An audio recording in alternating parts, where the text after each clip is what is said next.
नमस्कार, मी देवनाथ आणि आपण बघत आहात शंकरनाथ। आज आपण चंद्रपूर शहरातील आयटीआय जवळ आहोत। आयटीआय समोरून जाणारा जो उडान पूल आहे त्या उडान पुलाच्या अगदी खाली काही मैदानी खेळांचे प्रात्यक्षिक दर्शवणारं सजावट करण्यात आलेली आहे। आता तुम्हाला वाटलं असेल की चंद्रपूर शहरामध्ये मैदानी खेळाचं फार महत्त्व आहे। चंद्रपूर ऐतिहासिक शहर आहे, प्राचीन शहर आहे आणि अगदी जुन्या काळापासून शहरातील अनेक तरुण मैदानी खेळामध्ये रस घेत होते।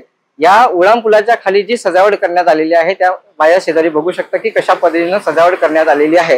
हे जे छोटा एक मुलगा दाखवण्यात आलेला आहे आणि त्याच्या समोर जो टायर आहे हे टायर फिरवण्याचे म्हणजे टायर खेचण्याचे काम करत असतात आणि अशा पद्धतीने ते मैदानी व्यायाम देखील या माध्यमातून होताना दिसतो। आता हा एक खेळ आहे, इथे एक मुलगी आहे आणि इथे 2-3 मुलं दाखवण्यात आलेली आहेत। ही जी मुलं आहेत ही मुलं कंचे खेळत आहेत। काचेच्या ज्या गोळ्या असतात त्याला कंचे म्हटलं जातं आणि त्या कंच्या खेळण्याचं काम इथे दाखवण्यात आलेलं आहे। आधी ग्रामीण भागामध्ये अशा पद्धतीचे खेळ मोठ्या प्रमाणात खेळले जायचे आणि या माध्यमातून मुलांचा मनोरंजन आणि व्यायाम देखील होत होता। आता हा एक खेळ आहे, एक मुलगा वाकलेल्या स्थितीमध्ये आहे आणि त्यावरून एक जण उडी घेत आहे, म्हणजे उंच उडीचं कसरत देखील या माध्यमातून होताना आपल्याला दिसते की 2 मुलं त्यांच्याकडे कुतूहलाने बघताना दिसतात। अशा पद्धतीनं ग्रामीण भागामध्ये आधीपासून मोठ्या प्रमाणात मैदानी खेळाचं महत्त्व आहे। भारतीय परंपरेमध्ये मैदानी खेळाला फार महत्त्व आहे। मैदानी खेळामुळे शारीरिक व्यायाम आणि कसरतीच्या माध्यमातून आरोग्य सुदृढ राहण्याचं काम होत होतं। 2 मुली या ठिकाणी एकामेकाच्या हातात हात घेऊन आपल्याला दिसत आहेत। त्या 2 मुली नेमक्या काय करत असतील ते याला फुगडी असं म्हटलं जातं। आपल्या भारतीय परंपरेमध्ये किंवा वारीच्या परंपरेमध्ये फुगडी देखील घेण्याची एक पद्धत आहे। या फुगडीच्या पद्धतीनुसार देखील व्यायाम होत असतो। महिलांमध्ये चांगला व्यायामाची फार गरजेचं आहे। मंगळागौरच्या निमित्ताने देखील अनेक महिला फुगडी खेळून आपला व्यायाम आणि शारीरिक सुदृढता निर्माण करण्याचे काम करत असतात। भारतीय खेळांमध्ये खो खोला फार महत्त्व आहे। खो खो मध्ये एक सांघिक पद्धतीने खेळ खेळला जातो।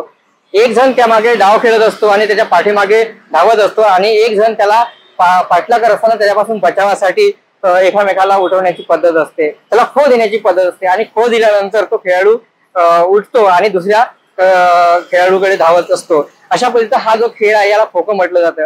खो खोच्या माध्यमातून देखील विद्यार्थ्यांमध्ये, तरुणांमध्ये व्यायाम, कसरत आणि आरोग्य चांगल्या दृष्टी राहण्याच्या दृष्टीनं प्रयत्न होत असतो।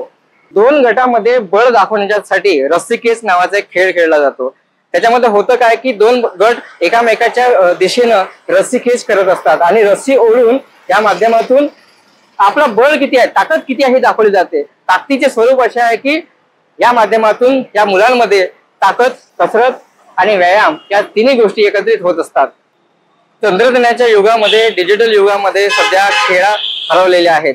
सध्याची नवीन पिढी हे मोबाईलच्या गेम मध्ये अडकलेली आहे। अशा स्थितीमध्ये भारतीय परंपरा असलेले मैदानी खेळ लोप पावताना दिसतात। ग्रामीण भागामध्ये पूर्वी मैदानी खेळांना फार महत्त्व होतं आणि याच मैदानी खेळांच्या माध्यमातून कसरत असेल, व्यायाम असेल, या माध्यमातून स्वतःचं आरोग्य सुदृढ करण्यासाठी पिढी घडत होती। आज याच पिढीला एक आदर्श घडावं आणि आपली जी भारतीय संस्कृती आहे, परंपरा आहे, त्यानुसार जे खेळ आहेत त्यांची माहिती जतन व्हावी, लोकांना कळावी, यासाठी चंद्रपूर शहरातील मध्यवर्ती ठिकाणी असलेल्या वरनाका चौकात जवळच्या आयटीआय समोर उडान पुलाखाली अशा पद्धतीची एक छान पुतळे तयार करण्यात आलेले आहेत। या स्टॅच्यूच्या माध्यमातून आपली भारतीय परंपरा आणि खेळ याचे महत्त्व सांगण्याचा प्रयत्न होत आहे। कॅमेरामॅन सचिन सह मी देवनाथ गंडाटे, शंकरनाथ न्यूज, नागपूर।